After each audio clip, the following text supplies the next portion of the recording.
and that's a turd. And that's interesting to me because you see that's got hair in it. And that was one of my questions. Is this being carnivorous or is it mainly vegetarian? But you see hair in the scat, which would explain why we didn't see any animal tracks. It's almost like it's the ultimate predator. It is the ultimate.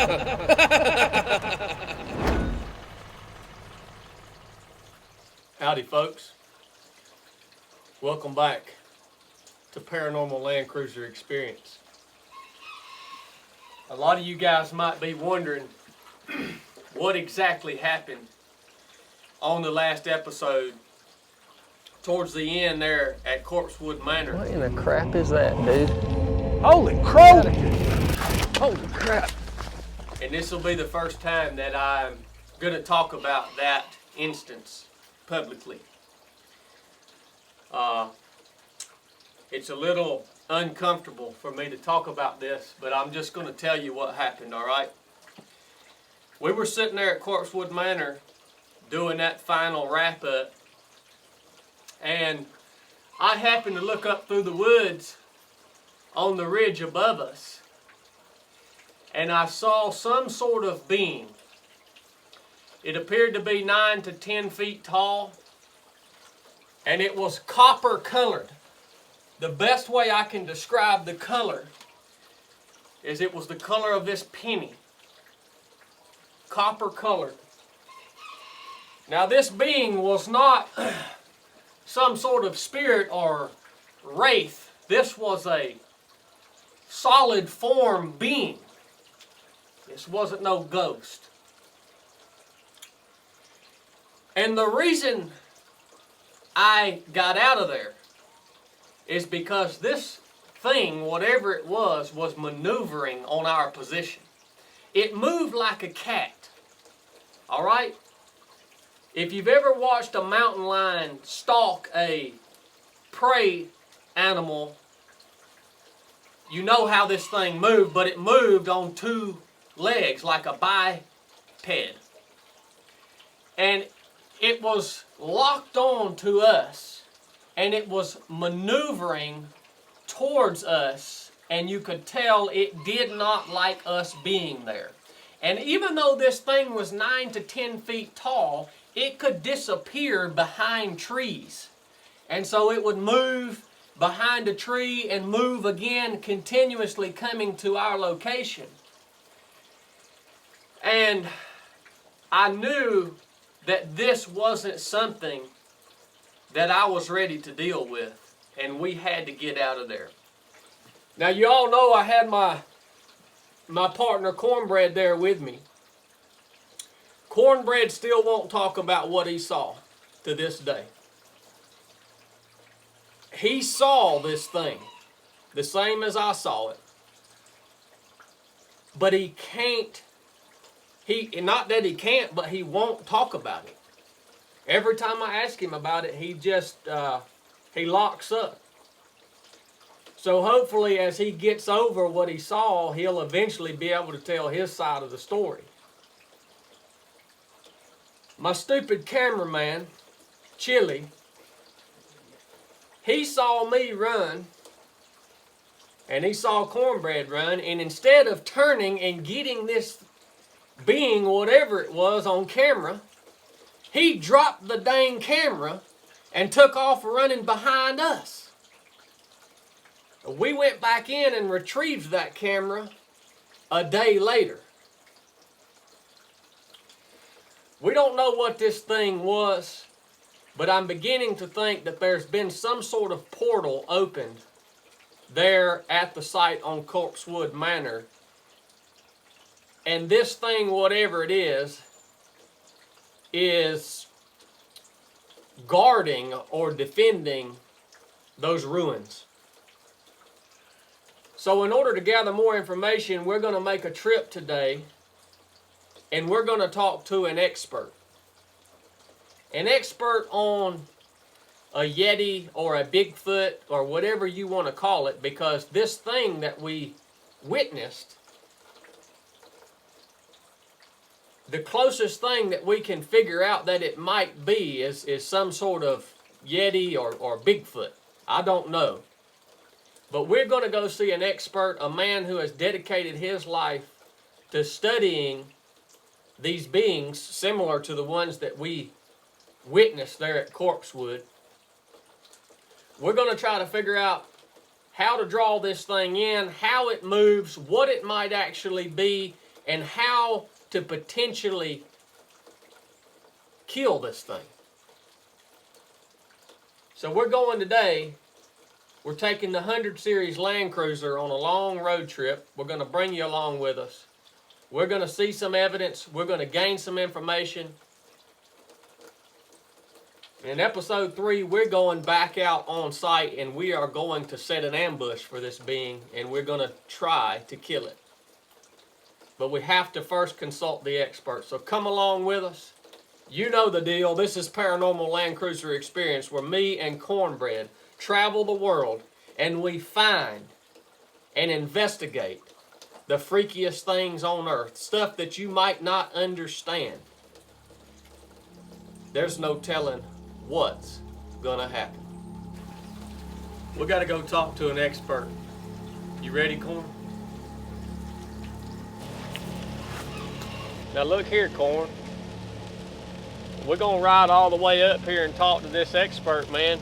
You're gonna have to work up the dang courage to tell him what you saw.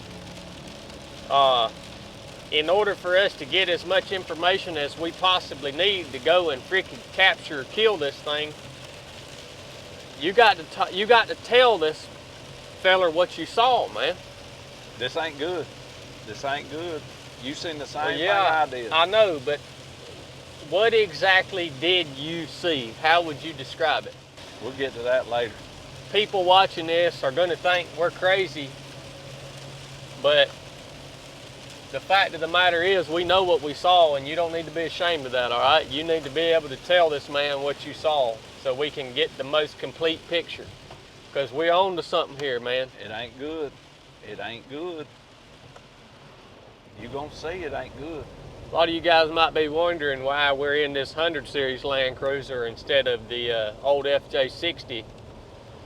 Well, we bought this rig specifically for long-range deployments on Paranormal Land Cruiser Experience. This 100 Series is going to give us more range. It's going to give us a little more capability. So today, we are having to get outside of our normal area of operations to go and make contact with this expert, and that's why we're in the 100 Series. It's a capable rig, and you guys get used to it, because when we go on these long-range excursions, this is what we'll be in. So enjoy the ride. Hey!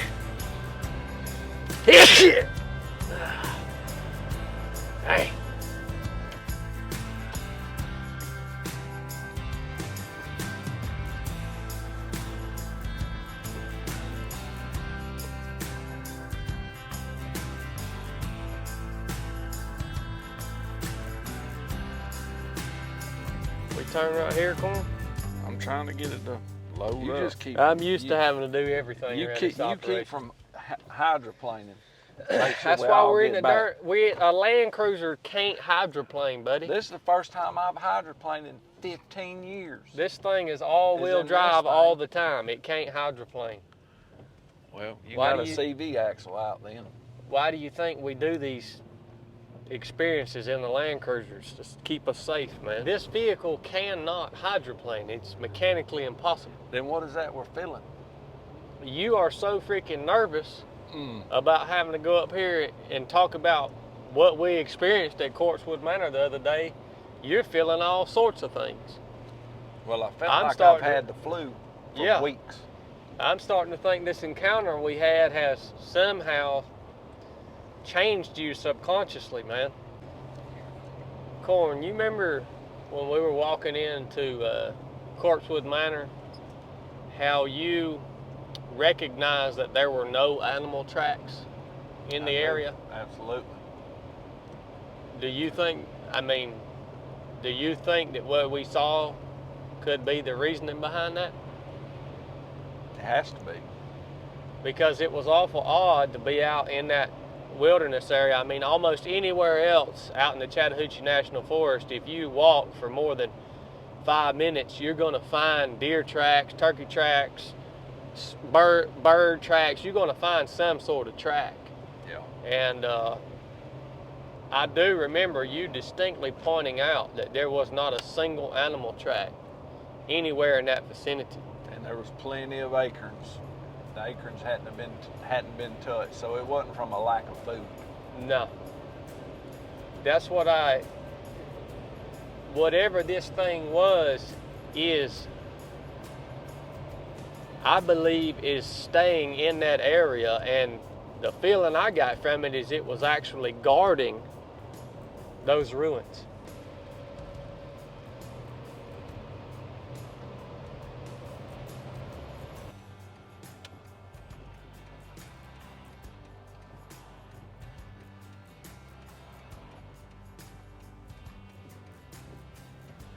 All right, Cornbread, you ready for this, man? I guess we ain't got no choice. Research and Reporting Center.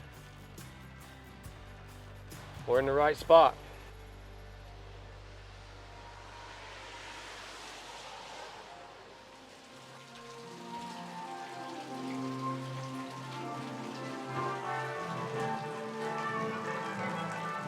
From you, kind of and compare that with our own experiences and stuff like that, and just get some solid information from an expert. Okay. Like, that's our goal. So there's no such thing as an expert, Yeah. and I know that. But we take so many sightings in here. We're I'm sure by far the number one hub of Bigfoot sightings in the world. By far. I'll give you guys a quick little introduction and get you started. Do you want to go? Have you been to the museum yet? We have not. Apes don't have languages. That's the easiest way to decipher one from the other. These are some kind of people, but not like me and you. Yep. All right, enjoy yourself. Excellent. Thank you, Thanks for coming. David. Hey, good I'll to see meet you here in a buddy. few minutes. Cool. Oh, thanks.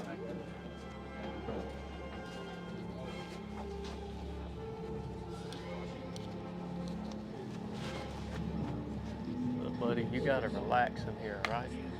I'm fine.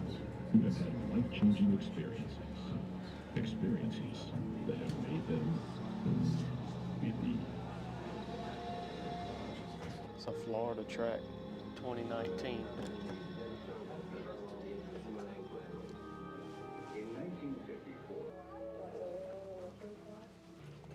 If you'll read the description on this Bigfoot scat right here.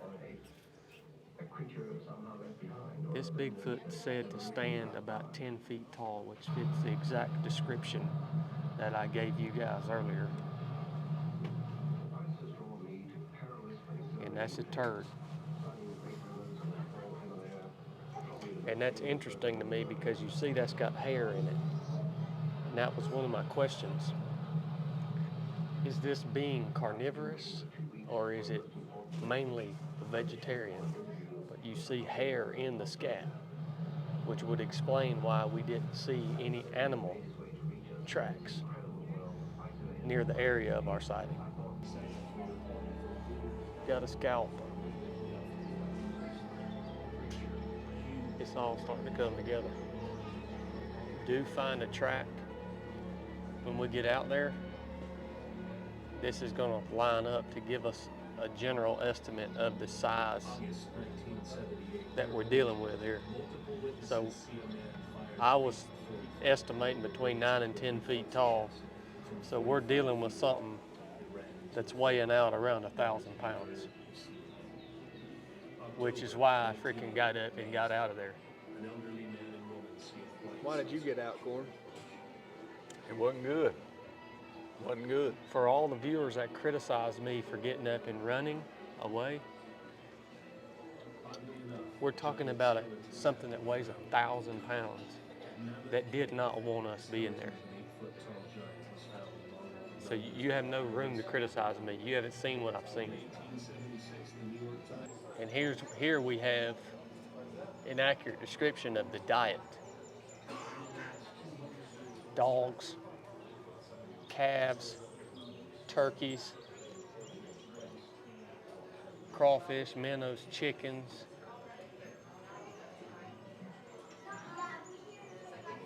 Yep. All starting to come together. Look at all the sightings right in the area where we were operating. The green pin denotes a first-hand visual sighting where the animal was clearly distinguishable from a bear, human, or a deer.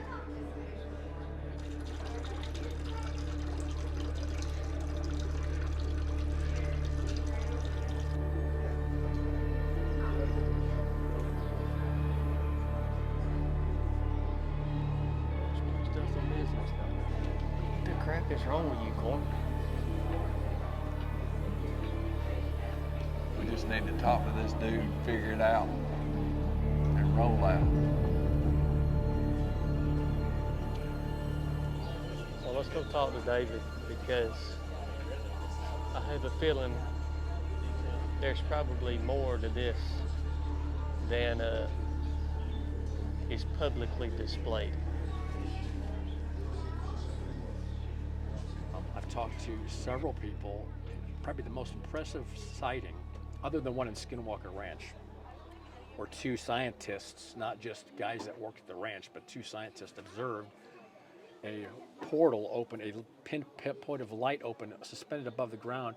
One was looking with night vision, one was looking with a thermal camera, both operating but not ability to take pictures. The thermal camera, or the one with the film couldn't really see it, but the one with the thermal could see it. And this thing opened up, and you could see this thing crawling through this tunnel, using its arms and its elbows to crawl through, and it came out and stepped out of this tunnel, suspended above the ground, and stamped out on the ground, and then lumbered off. They watched this, and they realized that this thing was on the property with them. So I remember reading that, thinking that was interesting. And then I talked to Adam Davies and John Carlson's amazing encounter. You hear those things, and you don't automatically, no one with a brain automatically goes, oh, well, that's what it is. You have to set patterns. So then you just keep it in your toolbox, and then I hear John Carlson and Adam Davies' amazing interview in 2016 at the Southern Oregon habituation area, where he went with Matt Johnson. And these guys saw something that just completely blew their mind. And I know they're uncomfortable talking about it. You can go to a conference and he might mention it, but they weren't looking for this. And they observed in the campground. This is one way in, one way out of this remote campground. I think it was a pinpoint of light, and it got bigger and bigger. And then they could see the red behind it. It looked like the sky of another place behind it. And these two little hairy things come out with glowing red eyes, and they're only huge. They were only about 3 foot tall, two of them, and they would charge these guys. And he didn't have a gun. I don't think he even had a knife in him. All he had was a little flashlight. And he would hit it with this little flashlight, and the whole scene would just disappear. Within about 5, 7, 10 minutes or so, the light would open up back up, and then they could see the red sky again, and these two little things would jump out and charge them again, and they hit them with a light again, and it would just dissipate. I just thought, I'm sure they were as amazed as I was, that just the light, that frequency of light, for some reason, destroyed the whole, whether it was just I'm sure it was not a hallucination, but unless it was just some sort of image projected, but they're both seeing the exact same thing. Yeah. I don't know, but these things are flesh and blood and something else. But that's why I'm asking, because this is confirming exactly what I thought, that this is some sort of physical being, but also in some way it's interdimensional. To where it's not bound by the same things that we're bound by in nature. Right. When we first went to this site, my partner here, Cornbread, who's an avid outdoorsman, we have about a 1 mile walk into this area, and there's not a single animal track.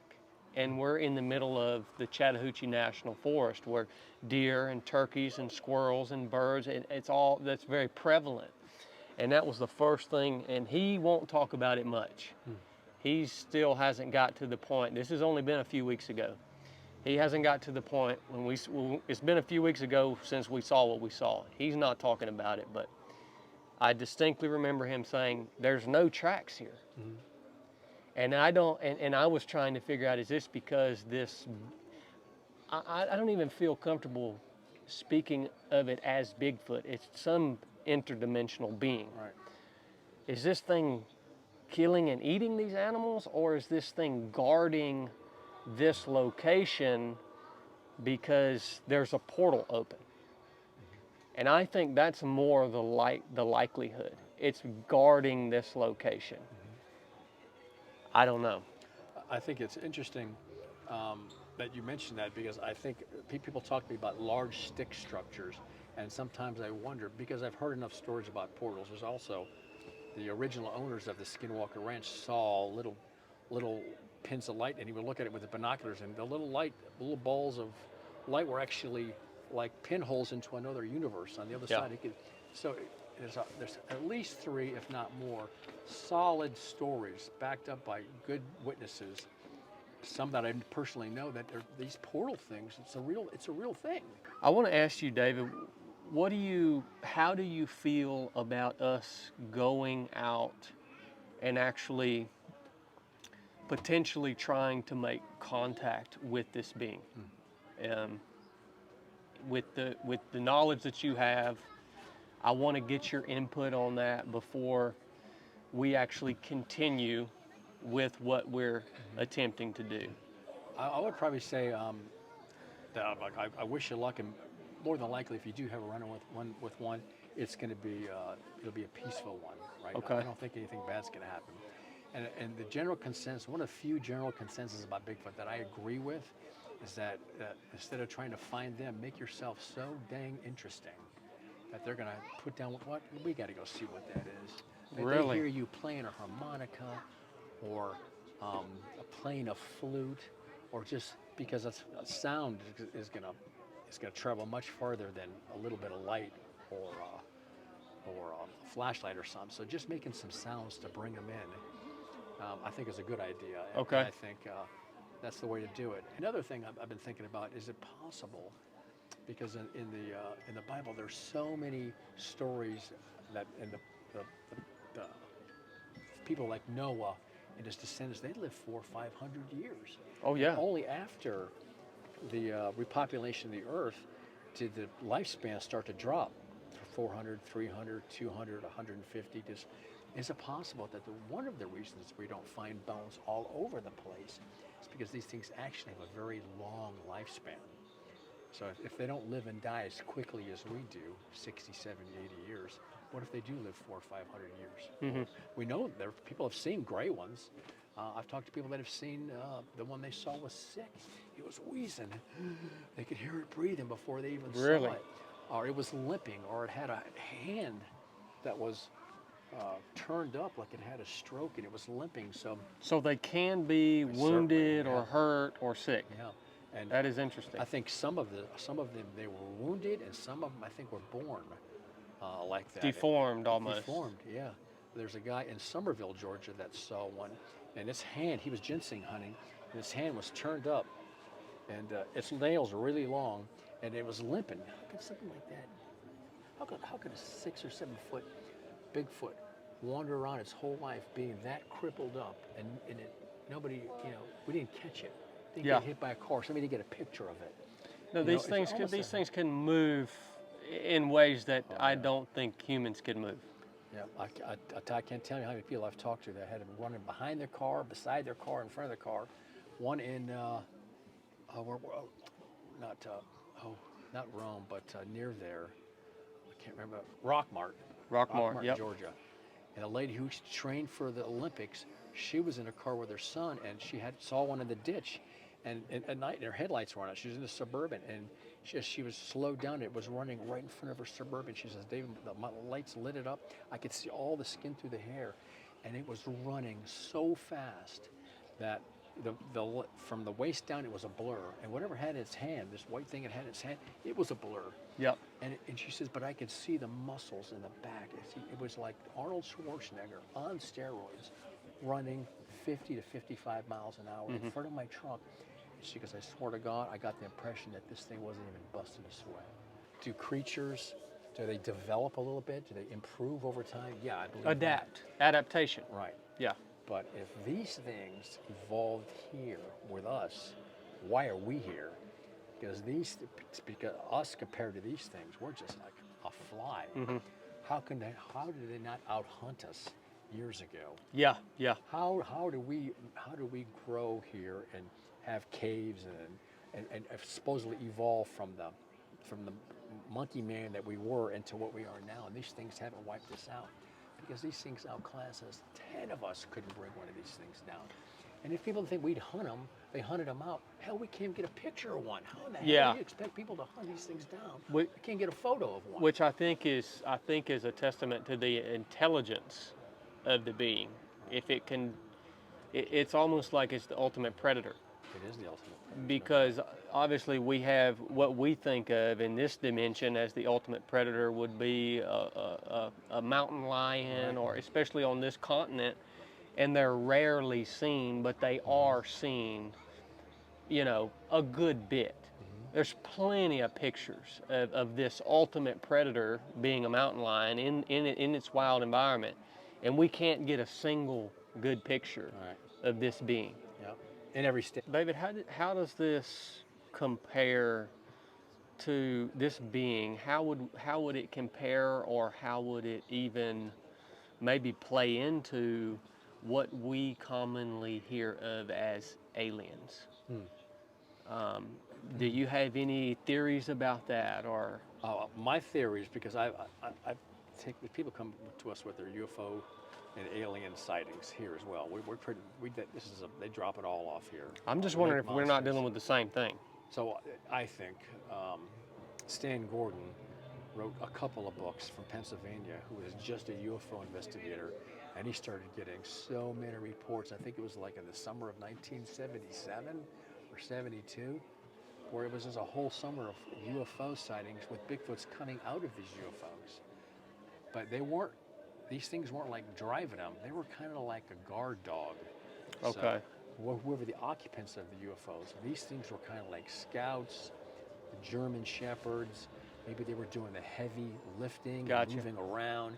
So these things, and very few, I think there was one story of one of these creatures having a belt around it. Another story, a couple stories of things walking around with an orb, a glowing orb in its hand. But I've never heard any stories. Stan Gordon wrote a couple of good books. One amazing book called Silent Invasion. Seth Breedlove did a documentary. Police officers were seeing these UFOs associated with Bigfoot sightings in the same place. So I think they do have an association with aliens. Okay. But I don't believe they are the higher intellect that's creating these things. Gotcha. I think it's possible that these things are used by them as foot soldiers. Gotcha. You talked about the use of thermal imaging and night vision, which we do have both those capabilities. In the event of a sighting, what do we do? Is it commonly frowned upon to consider actually taking the life of one of these beings? Do you just try to capture it on film? Do you try to kill this thing and have a physical body? How do you react? How should we react if we do encounter one of these beings during our investigation? Well, it's nice to have a plan, but that plan can all go to you-know-what when you're actually face-to-face with one. Yeah. Because very few people I've ever talked to that had a face-to-face encounter did not just lose it. Like the blood just drains out of your head. You get tunnel vision. And a lot of people, no matter how big, when you see, especially if you run into a full-size male, you go into fight or flight immediately. It's kind of hard. But I would recommend is just be cool. Don't point a gun at them. That's probably the quickest way to get your head ripped off, or your arms ripped off of you, because your gun is, unless you're packing a 50 caliber, and he can't get to you enough between the time you can pull the trigger. I wouldn't even think about pointing your gun at one. Okay. And all you're going to do is, I don't think you're ever going to. I've talked to people that have shot them before, but they did not manage to bring them down. I think that probably the smartest thing to do, in my opinion, is just to talk to it. Hey, I've talked to people that have talked to them. A couple guys that what they were looking at was, they were just so astounded that the fear didn't kick in yet. I think they were just so shocked by what they're looking at. They were just like, man, guys telling me it's the most beautiful thing they ever saw. It was like the beautiful, it was nature, just natural nature in its perfect form. The hair, it wasn't all dirty and stinky. Hair was blown in the wind. It was just like, oh my God, it's just, well, that's what they told me. It was the most beautiful thing they ever saw. So if you can remember that, the chances are this thing's not going to hurt you. Just try talking to it and get it to interact with you. Even if it's just talking back to you. Hey, buddy, how are you? Hey, just talk real easy. Okay. If you can. It's hard to do it when you're having your blood's draining out of your body, right? Yeah. But that's what I would say. Just try to be friendly with it. And there's people out there that say if you're friends with one, you'll be friends with another one. Really? You may be 100, 200 miles away in some other place, but that one knows you because you were friendly to this one over here. But I certainly wouldn't be making an enemy out of any of these things. Now, when we go out on site, do you recommend daytime, nighttime, certain weather patterns? Is there, based off of your investigations, is there any common threads in that? Day or night, weather patterns, anything? I tell you, probably for them to approach you, it's going to probably be night. Nighttime? Because they can come in under the cover of darkness. And I should have mentioned as well, smells as well. I think while they're here, isn't it amazing too? Because if they are from someplace else, how do they come here and partake in our food? How do they eat the fruit? How do they drink the water? We can't go to Mexico and drink the water without getting diarrhea and getting sick. How do these things come here from someplace else? Which I really do believe they do. But some of them stay for a long time. Maybe some of them are dropped off. They're like, you're never coming back. You just stay there. And but how do they come here from someplace else? And they have to have some kind of foothold here. Yeah. If they're coming here, and I've talked to people that eat the leaves, eat the deer, eat frogs, eat turtles, drink the water, eat fish. They take in our microbes, and apparently it seems to sustain them very well. Fish seem to be one of the biggest draws, the smell of fish. Man, that's good intelligence, because I was considering that about when we are out on site. I'm thinking of ways, how do we increase our chances? And I have considered scent. But I was initially wondering if our human scent would actually drive them away. But it doesn't sound like necessarily that's something, like if you're hunting a deer or something like that, they get the human scent and they're going to move away. Right. But this being is not necessarily opposed to human scent. Right. And if we can actually provide some sort of scent that's going to travel and actually attract them, then that can be a tool that we can use. I'll tell you, this would be probably one of the best setups is if it was at night and you can go online and get recordings of children playing. I have some of them on my phone as well, and you can play over a speaker, kids playing, laughing, cook food, whatever it is that really makes it, whether it's fish, play some musical instruments. If you're ever going to get a Bigfoot going, hear all that, kids playing and talking, food being cooked, and music being played, easy music. I don't be playing any AC/DC or anything like that, but whether harp or something that flute music, something that's calming. I think if they can hear from 2 miles away, I think they're going to come in and check you out. Man, it's interesting too that you keep referencing these encounters that you've investigated in Somerville, because I'm imagining these ginseng hunters, you've referenced now 2 or 3 of them in our conversation. These sightings are probably in the very same woods where we have had our encounter and where we are conducting our investigation. It's right there in the exact same area. So That's exciting for me to hear that. You just always remember, if you see one, there's others around. Always remember that. That is interesting. Yep. Because I always thought that they just were traveling solo. I never really considered the almost communal that there was a communal aspect Yep. to their existence. Yeah. Just some of them travel alone, but many, many times it's just safer to know that if you see one around, there's another one around. And a simple grunt or short scream or a yelp or whatever they do will bring the other one in. Okay. So many have, and more than one, could be 2 or 3 of them. It's just crazy, right? How can they be whole groups, not just one, but whole groups of these things within earshot of each other, but they're rare? And only be seen when they want to be seen.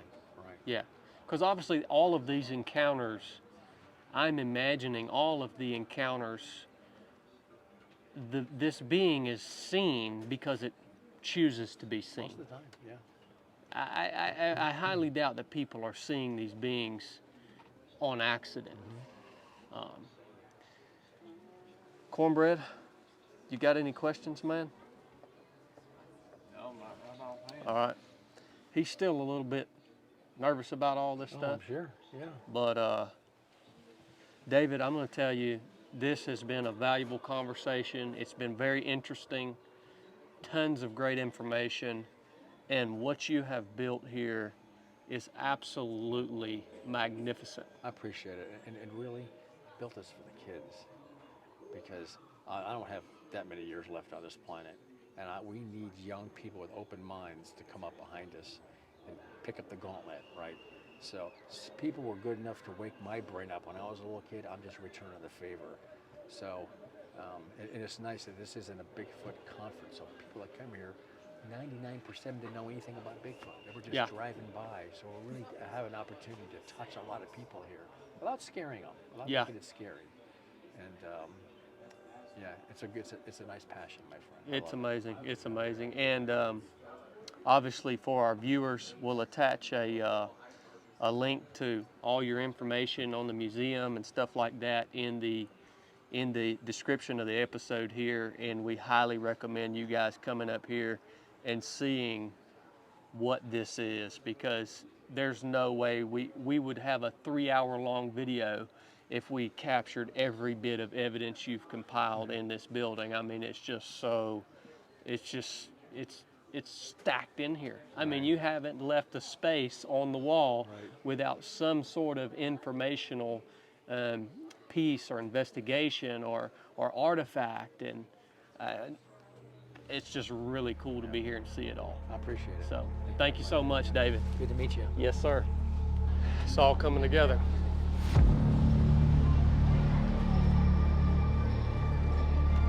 Thank you, sir.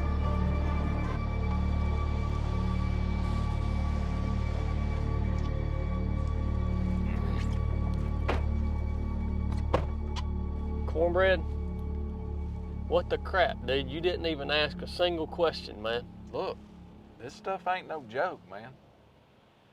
And like, if we're gonna mess with this fool, like, we have to be in agreement. If we see it, we're gonna kill it. Like, you're gonna have to bring that Navy stuff, for real. Or I ain't messing with it.